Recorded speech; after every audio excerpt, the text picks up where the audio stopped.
Most famous people in the world and ambassadors for our country across the globe.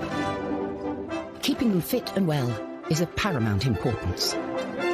In this revelatory hour, we reveal the royal health secrets. From royal birth... In fact, when she had Prince Charles, the Queen actually had a caesarean section. ...to royal death.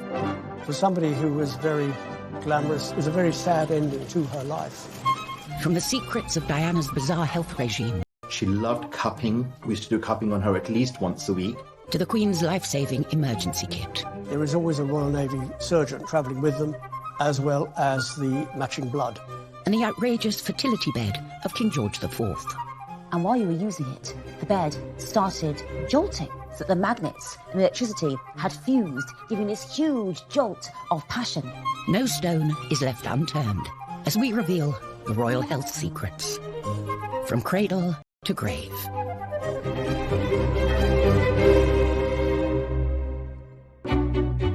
The royal family lead lives of jaw-dropping luxury and glamour in return for carrying out their duties. And there's one duty that's more important than any other. It can certainly be argued that the most important role of the royal family is to keep the royal family going. That means producing heirs and making sure that they produce heirs. The nation's rejoicing is marked by a salute of guns. Her Royal Highness is the proud and happy mother of a prince. The first stop on our tour of royal health, birth. Prince Harry dozed, behaving impeccably. We're used to royal babies born in private hospital wings and paraded in front of global press. But it was a different story. The Queen gave birth to Prince Charles in 1948.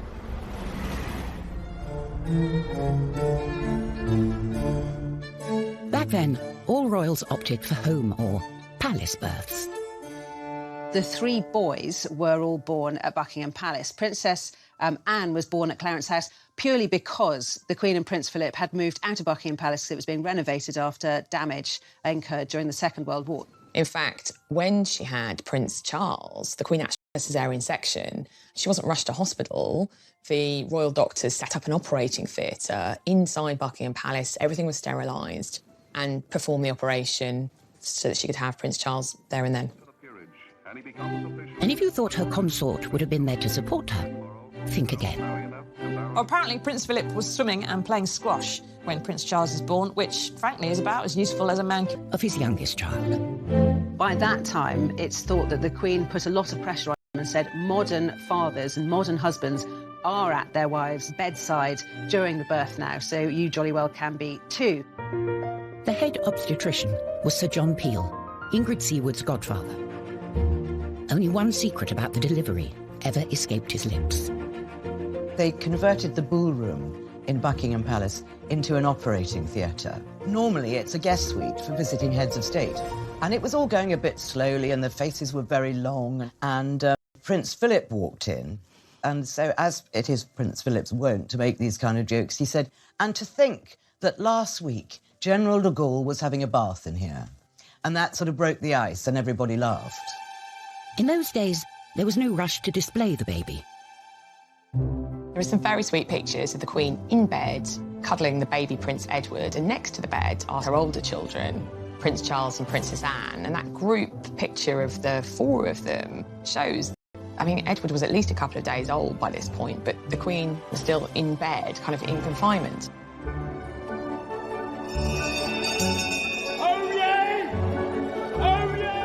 Things are very different today. Now, instead of presenting a baby to dignitaries, the royal couple shows him or her off to the general public just hours after birth.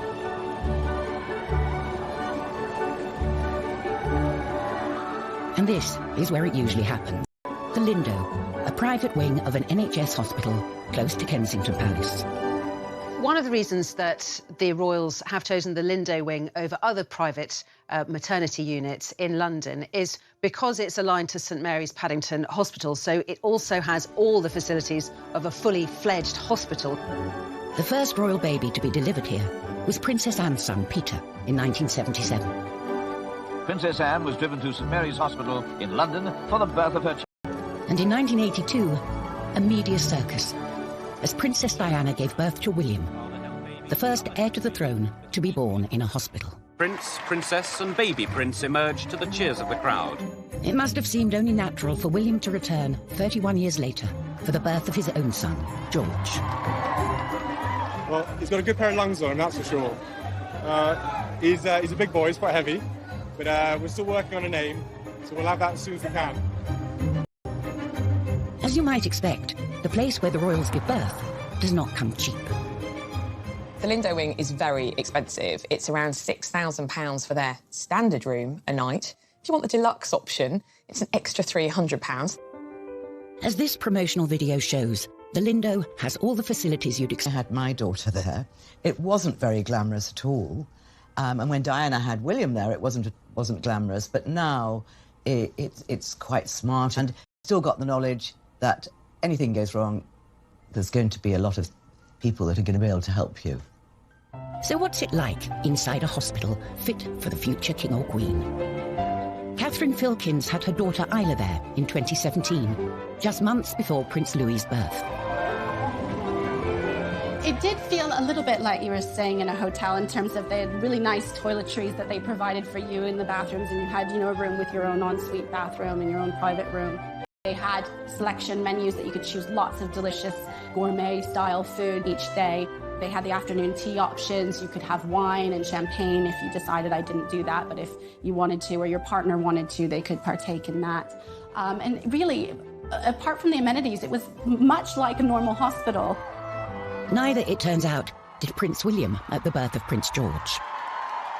William and Kate eventually arrive. They were sort of nervous. The whole room had been sealed off for weeks beforehand, so once it had been security cleared.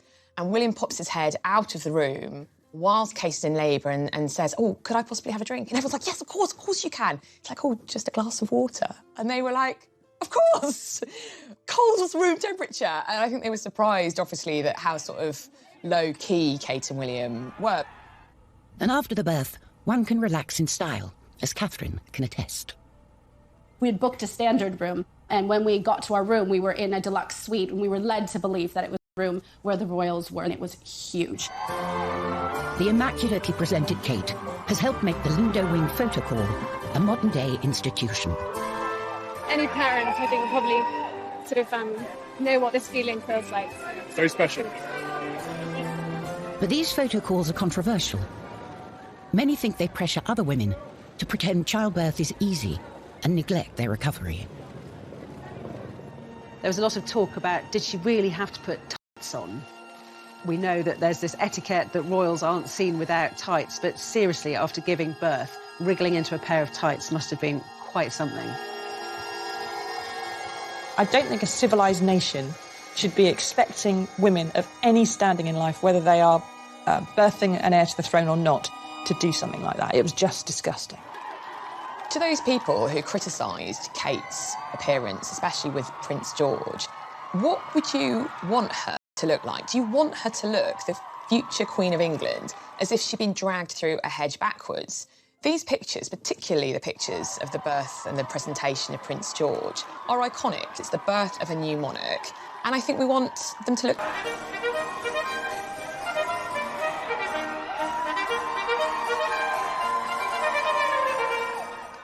Coming up, the secrets of George IV's outrageous fertility bed. The bed started jolting so that the magnets and electricity had fused, giving this huge jolt of passion. And how the Queen's health is protected wherever she goes. There is always a Royal Navy surgeon travelling with them, as well as the matching blood.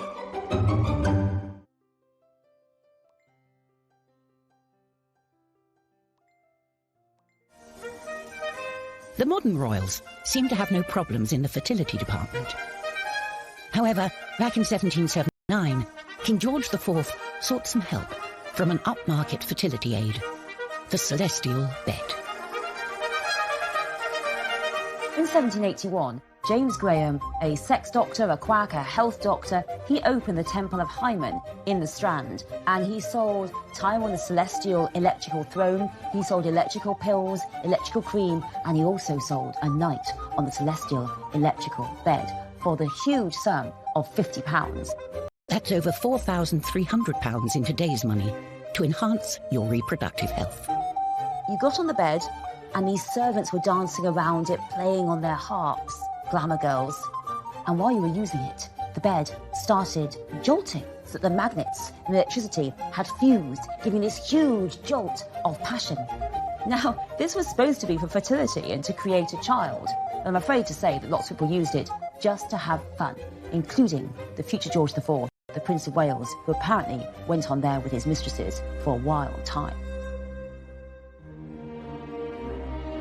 From fertility to vitality. Far from the quack doctors behind George's celestial bed, the modern royals have constant medical attention of the highest quality, and doctors at their beck and call. The medical care that the Queen receives is different from ours. She has the best doctors in the land, and she doesn't just have one doctor. There'll be three who to consider her problems and come to an agreement about how best to treat it, whatever it might be. The royal doctors accompany the Queen wherever she goes. When the Queen travels, there is always a Royal Navy surgeon travelling with them, a defibrillator, as well as the matching blood. With some of the places they go to, there's never any guarantee that there is going to be the right blood, and they prefer to carry their own. But the Queen's constitution isn't just down to her doctors. Her active and outdoorsy lifestyle has played a part.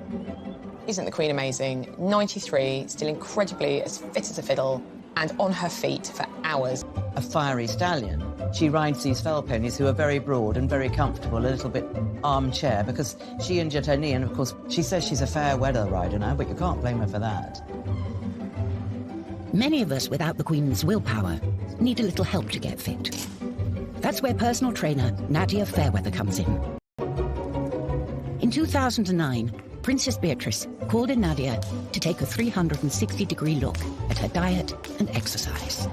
Beatrice came to me because she had some unfortunate photos taken of her on the beach when she was a teenager, and they were quite unflattering, and they made her feel really badly about herself. I think the pressure on the princesses is really hard because they're in the public eye all of the time. You can never have an off day.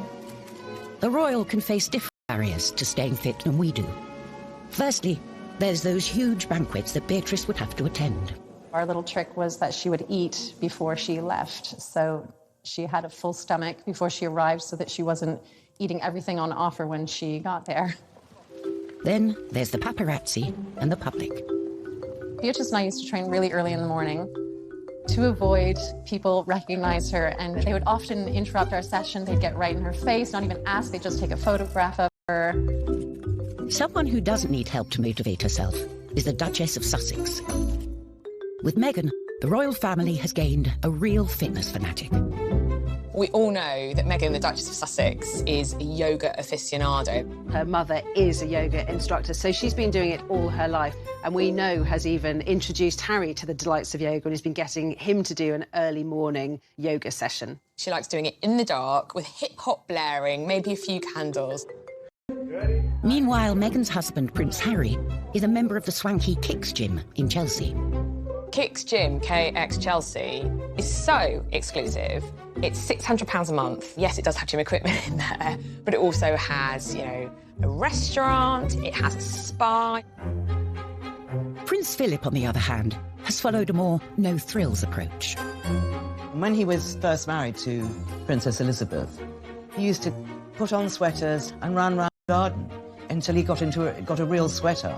The Queen thought he was mad. His tailor says that he's never actually had to take out any of his clothes. He still fits into all the uniforms he's had his entire life, which for a man pushing 100 is extremely impressive. The answer for everyone should be keep fit and stay alive. The secret to Philip's success is the 5 Basic Exercises Programme, or 5BX, an 11-minute routine developed for the Royal Canadian Air Force. The advantage of the 5BX is that you don't need any equipment, it doesn't take up a lot of space or a lot of time. All the major muscles in the body have been used, so you see that it is balanced. For some royals, keeping fit and healthy isn't enough. They like to take matters into their own hands, using alternative therapies to treat themselves. The royal family for many, many generations have been fascinated by homeopathy, by alternative therapies, by the occult. Prince Charles is a passionate advocate of homeopathy, and in 2019, controversially, became patron of the Faculty of Homeopathy. He's absolutely devoted to it, and it's one of the weaknesses that people see in his critical thinking. Homeopathy is based on the principle that a substance that causes a symptom can also cure that symptom. Britain's most senior doctor, Dame Sally Davis, said she was perpetually surprised homeopathy was provided on the NHS and branded it as rubbish. In 2017, NHS England stated that no GP or prescriber should be providing it at all. However, the British Homeopathic Association maintains that a growing body of published research in good quality peer-reviewed journals shows that homeopathy has a positive effect. Prince Charles should be using his absolutely huge profile and platform to be promoting something that has evidence behind it, something that is going to actually help genuinely his nation. Famously, the biggest advocate of alternative therapies in the royal family was Princess Diana. That is liver meridian, take away all your tension.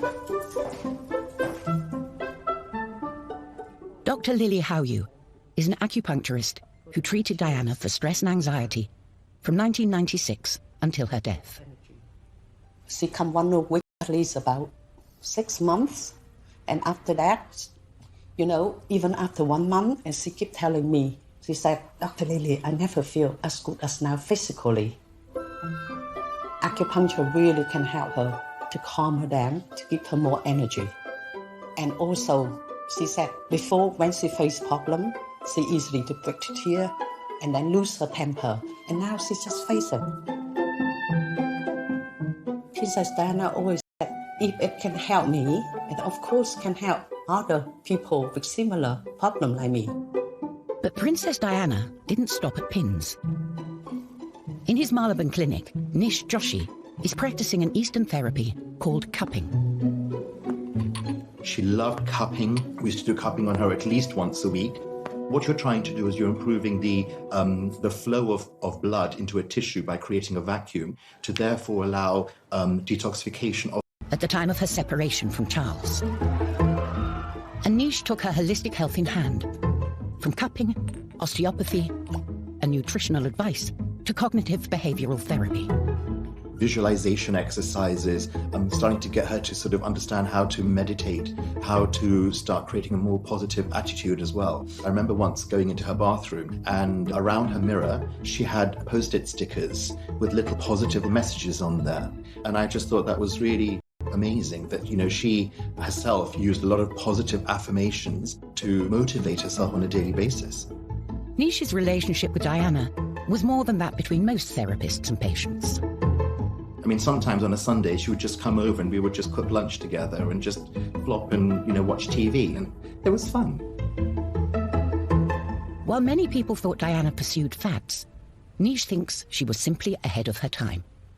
Diana was really a sort of a trendsetter. She was exploring more natural approaches to her own well-being. Alternative therapies weren't just for modern royals. From Henry VIII's gammy leg to Queen Anne after she had a fit, bloodletting was a favourite medical treatment for 2,000 years. Royalty would be bled at home, but the public might come here, the Old Thomas Hospital, London, now a museum. Bloodletting was used for pretty much everything, from acne, cholera, cancer, smallpox, tuberculosis, herpes, insanity, the plague. Bloodletting was also used for kind of severe hemorrhaging, so maybe everything from a nosebleed to extreme menstruation.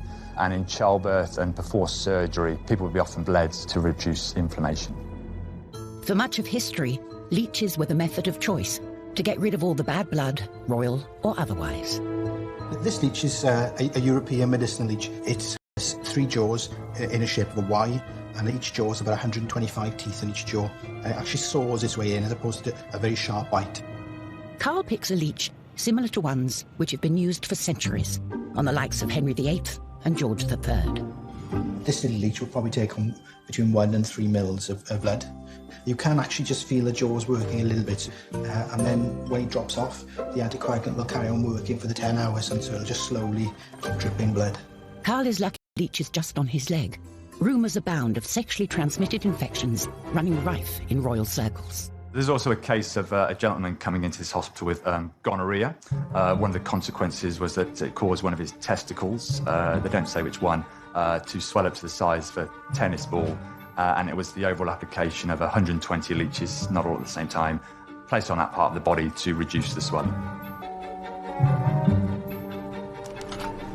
Until recently, if a king or queen needed an operation, they didn't go to hospital. The hospital came to them. In the past, most wealthy people would have been treated in their homes. They would have given birth in their homes, they would have died in their homes, and the idea of going to a hospital was absolutely anathema because that's where the poor went.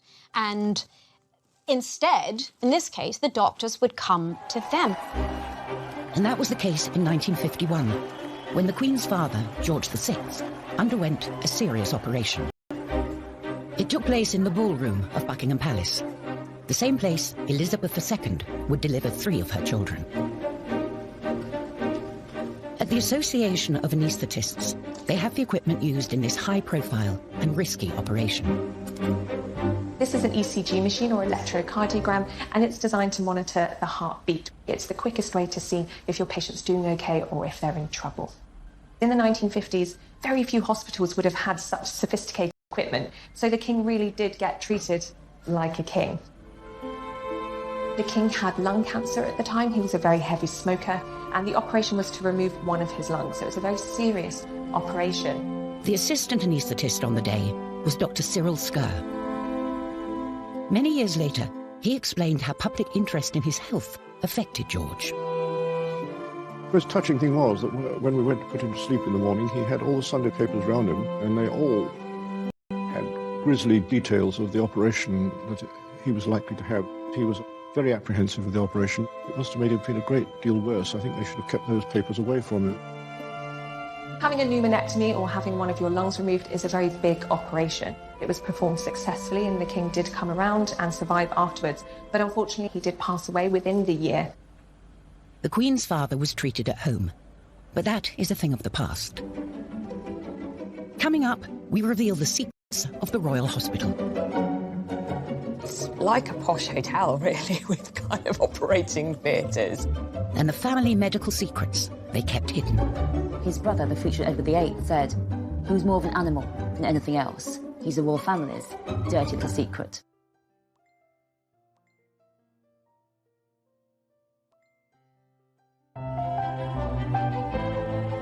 For many centuries, the health of the monarch was seen to reflect the health of the nation. If you think about when the king or queen was the head of this country in all ways, constitutionally, if there was even a rumour or a suggestion that they were unfit to reign, it had huge ramifications for the security of the country. Even today, if you're a royal and you catch a sniffle, expect everyone to be talking about it. Their bodies aren't really their own. Any kind of minor health ailment, let alone a major health ailment, particularly when it comes to the monarch, our present-day queen, is not just over, but kind of we worry about as a nation. It's a massive story. So it's important that our Royal Highnesses get the best care. And instead of the palace, nowadays, royal health gets dealt with here. The exclusive King Edward VII Hospital. It has 56 beds. I think it has something like 4 members of staff to 1 patient. So it's very small hospitals, but it's like a posh hotel, really, with kind of operating theatres. For Margaret Tyler, it's a place of pilgrimage. I decided one day I wanted to come down and see the hospital here. It wasn't actually really like a normal hospital. The rooms were lovely, sort of panelled and that sort of thing. It just felt like a normal large house.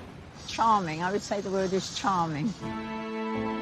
One frequent patient was the Queen Mother, who, despite living to the grand age of 101, was plagued at the end of her life with multiple broken bones. They might be the royal family, but they cannot stop time. They are going to get old. And with age, even though they're so cosseted and so well looked after, They are still going to be afflicted by things that happen when we're old, falls, stumbles. She had 2 hip operations, both done at the King Edward VII, both done by the same person that did Prince Philip's hip operation and Andy Murray's hip operation. Her daughter, the Queen, has better luck with her health, but isn't immune to all illness. In 2013, the Queen had her first hospital stay in a decade, when, at the age of 86, she was struck down with gastroenteritis. Gastroenteritis is mainly vomiting and diarrhea. You can also get other symptoms like stomach cramps, fevers, muscle aches, loss of appetite. For most people, it goes away in a few days without any treatment, but in the elderly, it can be severe and it can be bad enough to get them hospitalised. When the Queen was hospitalised in 2013, it did cause a big shock because she's so famous for being in good health and not giving in to anything, and certainly not cancelling any trips. She had to cancel not only some domestic trips, but a trip to Rome in Italy as well. That the Queen is so rarely ill and that she recovers so quickly, to me, is testament to her baseline health. It's so impressive that she just bounces back as well as she does.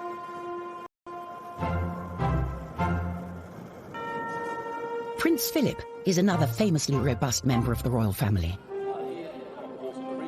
But by the time he reached his 90s, even his health was beginning to fail. For about 4 hours in good old English drizzle in the middle of the River Thames, he was taken to hospital with a bladder infection. And it was widely believed that this is because he had spent 4 hours tying a knot in it and holding it in. It's not good for anybody, but especially not when you're 90. And while getting sick isn't often a matter of choice, dangerous hobbies sure are. The royal family's love of horse riding is well known, but it can come at a cost, as Princess Anne found in 1976. The first many people knew about the accident was when Captain Mark Phillips galloped off to his wife's side. The princess, unconscious, was covered over with blankets as officials anxiously summoned an ambulance. Princess Anne was taken to hospital, but got lucky escaping major injury. Later learned that Princess Anne had cracked a vertebra. But her daughter, Zara Phillips, has not been so fortunate.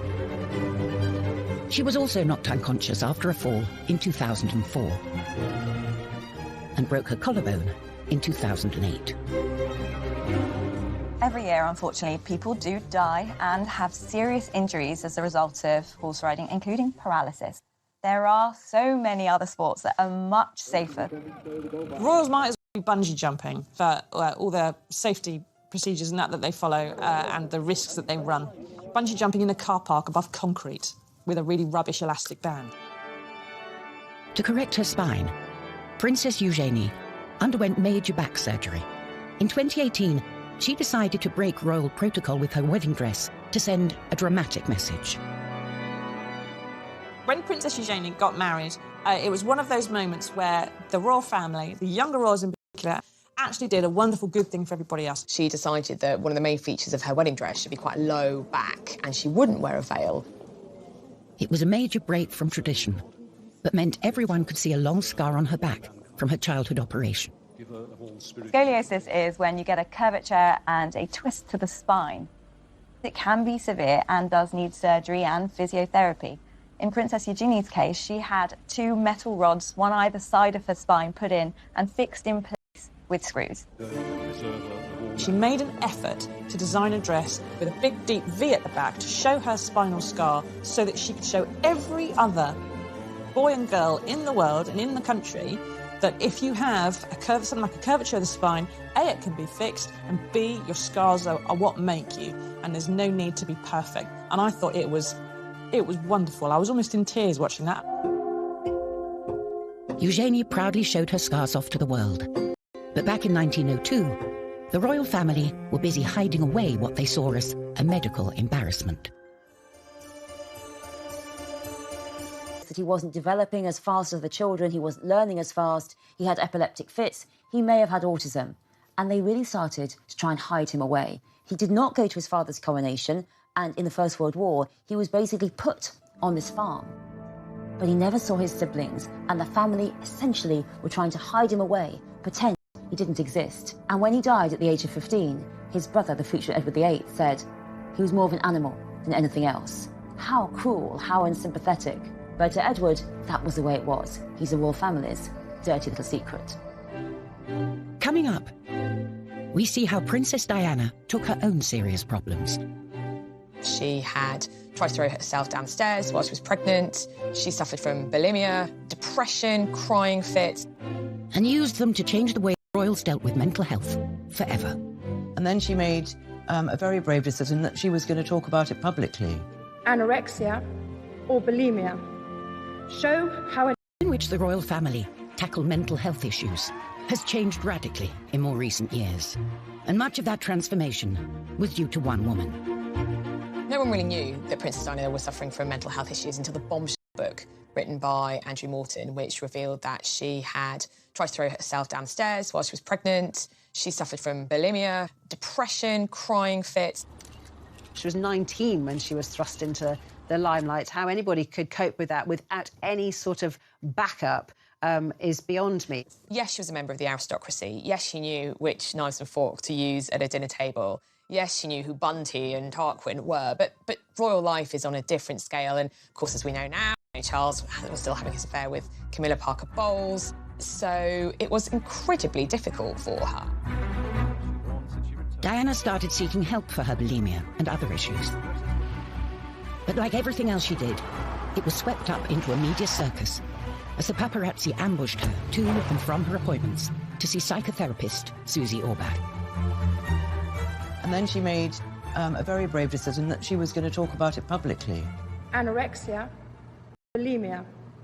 Show how an individual can turn the nourishment of the body into a painful attack on themselves. She told me that when she gave the interview to Panorama and talked about bulimia, and she said she had so many letters saying, "I'm so glad you talked about it so openly." Because, you know, we talk about all these things very, very openly now, but go back, 25 years and people didn't.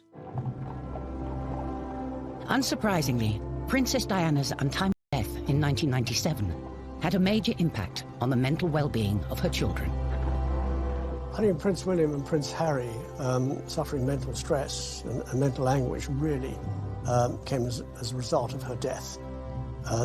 Harry was 12, William was 15. All around them, people were weeping and wailing while they were maintaining the royal family mantra, "You do not show private grief on a public sleeve." They were talking to people, they were shaking hands, they were smiling, they were looking at the inscriptions on the floral tributes. They were probably burning up inside, screaming inside. What happened on the 20th anniversary of Diana's death is that William and Harry started to talk about it. All I can hear is her laugh in my head. And that sort of crazy laugh of where there was just pure happiness shown on her face. They started to say how affected they'd been and how gut-wrenchingly awful it was and how... Someone, in his late 20s, he kind of tried to bottle it all up and suddenly he realised, I've got to get help. In 2016, the princes set up a mental health charity, Heads Together, and revealed their secret torment. Too many people stayed quiet about their mental health challenges. And we saw that this fear of even talking about a problem often meant that issues could quickly escalate out of hand. Whenever a high-profile person comes out to speak about their own mental health illnesses and problems, it does a lot for mental health because it encourages other people to do the same. In the 18th century, mental health problems weren't treated so sympathetically. George III famously suffered 4 bouts of madness during his reign, now thought to be mania caused by bipolar disorder. He would talk incessantly, he would hallucinate, he experienced aches and pains all over his body, and he sometimes became very violent. Desperate to cure him, George's doctors detailed his treatments in daily letters to the government. So here we've got a series of letters from the doctors who were looking after George III during the first episode of his illness in 1788 to 89. They had a lot of ideas. They would have been using traditional techniques like bloodletting, blistering, using purgatives like senna, so a laxative. To make him sick. I mean, it was pretty horrific. One of the daily bulletins describes how the king has been in the straitjacket the whole night. So he's basically been tied in his bed. So they talk about what a terrible night he's had. This is someone who his mental health is paramount because his mental health is the country's mental health. So this is a political crisis, but yet it's all about the king's body.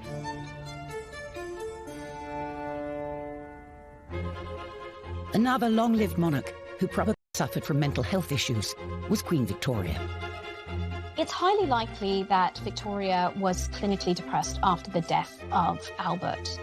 She completely retreated from all of her public engagements. She dressed in black for the rest of her life. She also started to eat excessively. And again, this is one of the reasons why she soon became too ashamed to go into public, because she had put on an enormous amount of weight. Overindulgence wasn't only Victoria's problem, as her uncle also suffered for his appetite. George IV was a man of decadent tastes, and definitely didn't have an exercise regime. Historian Kate Williams has come to his pleasure palace, the Brighton Pavilion, to find the evidence. So, Martin, what have we got here?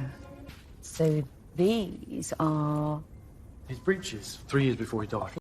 I mean, these are absolutely huge. What size are these? So these are 54 inches around the waist. I mean, the average man now is probably... 34. 34, so a 1 3/4 of an average man. Exactly, yeah. Into here.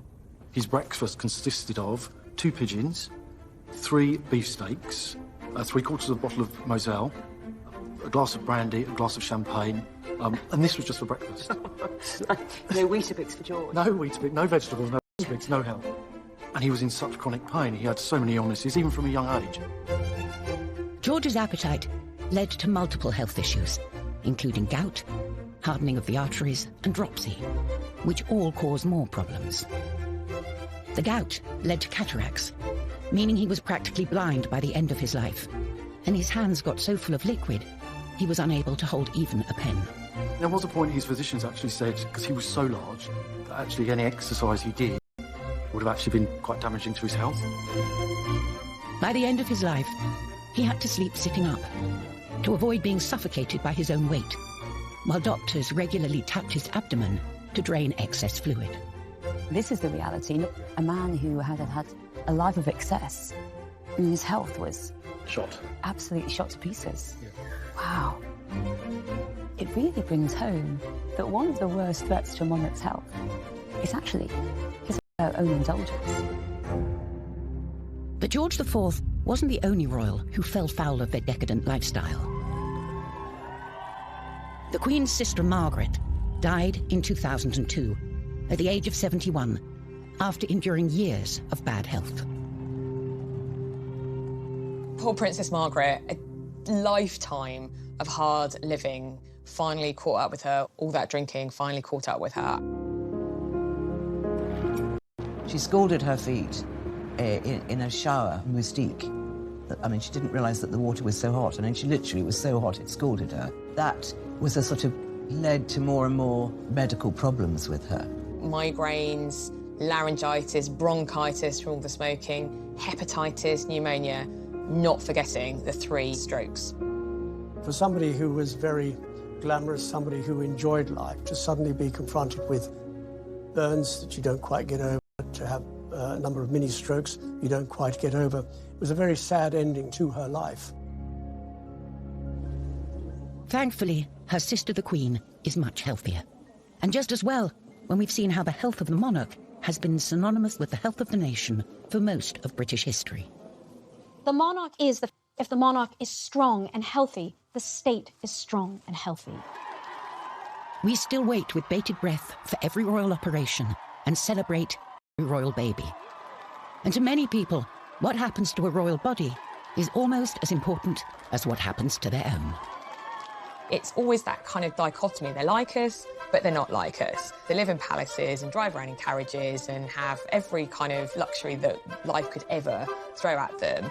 But on the other hand, they are just like us because they still need hip replacements, have knee trouble, they break wrists, and so it kind of shows that they are just still like us. We have a very strange psychological connection to the royal family, as though they are our own family in some way. And so when their health suffers, we really care and we really are interested in it. Many people do look up to the royal family and they want them to be more beautiful than us, better dressed than us, sparklier jewels than us, and have better health than us.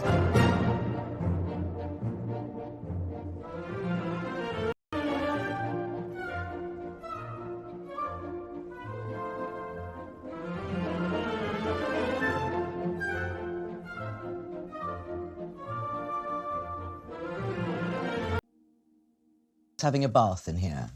And that sort of broke the ice and everybody laughed. In those days, there was no rush to display the baby. There are some very sweet pictures of the Queen in bed, cuddling the baby Prince Edward, and next to the bed are her older children, Prince Charles and Princess Anne, and that group picture of the four of them shows, I mean, Edward was at least a couple of days old by this point, but the Queen was still in bed, kind of in confinement.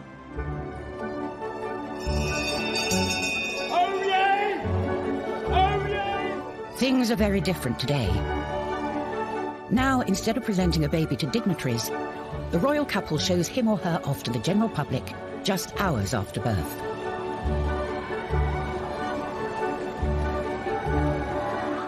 And this is where it usually happens. The Lindo, a private wing of an NHS hospital close to Kensington Palace. One of the reasons that the royals have chosen the Lindo wing over other private maternity units in London is because it's aligned to St Mary's Paddington Hospital, so it also has all the facilities of a fully fledged hospital. The first royal baby to be delivered here was Princess Anne's son, Peter, in 1977. Princess Anne